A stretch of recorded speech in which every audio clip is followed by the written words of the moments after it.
So when I came up with the concept of doing a show in Vancouver, I was really sort of inspired with the events that are going on in the world and the direction our world is going. I've been really feeling with everything that's been going on sort of in the US and under their current leadership that the threat of a nuclear holocaust is a potential reality. I imagined a world where there is a nuclear event and the tribes that come back from that are made up of the good and bad of humanity. So I wrote this book, I came up with this concept, and I went to my friend and poet Prevail to help me write a book and create characters for the show.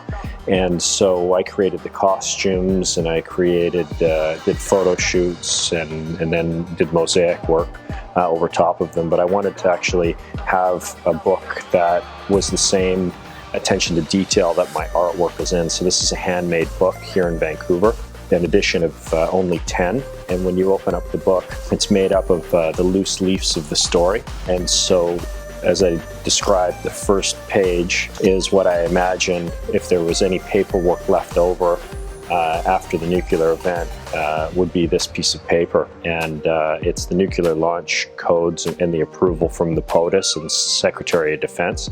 And of course you see it burned and sort of trashed, almost like it's an archival piece. I imagine that this prints out in the nuclear sub, and the person who gets it scribbles on it, is this for real, need confirmation, and faxes it back. And then as you go through, you can see the photos that I took of the different tribe members. This is a photograph of one of the hashtag bandits, more on the negative side of humanity. This second piece is a portrait of different characters from the book. Here's a shot of one of the characters from the book. And originally we shot these on a 8x10 Polaroid, and then shot them digitally and affected them to match the Polaroid. And then as you get into the book, page 1 opens up with a letter from Baron, who is one of the main characters. He's writing his mother to give him an update, and each one of these pieces of paper has got some beautiful hand to them, and again, it's all about sort of quality.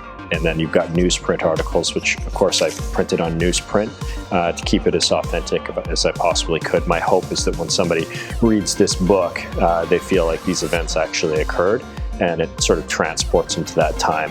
It's a lot of work that we've done on this through design in this day of digital readers and audiobooks and this sort of thing. I think it's nice to sort of get back to reading something that's tactile, that has a feeling,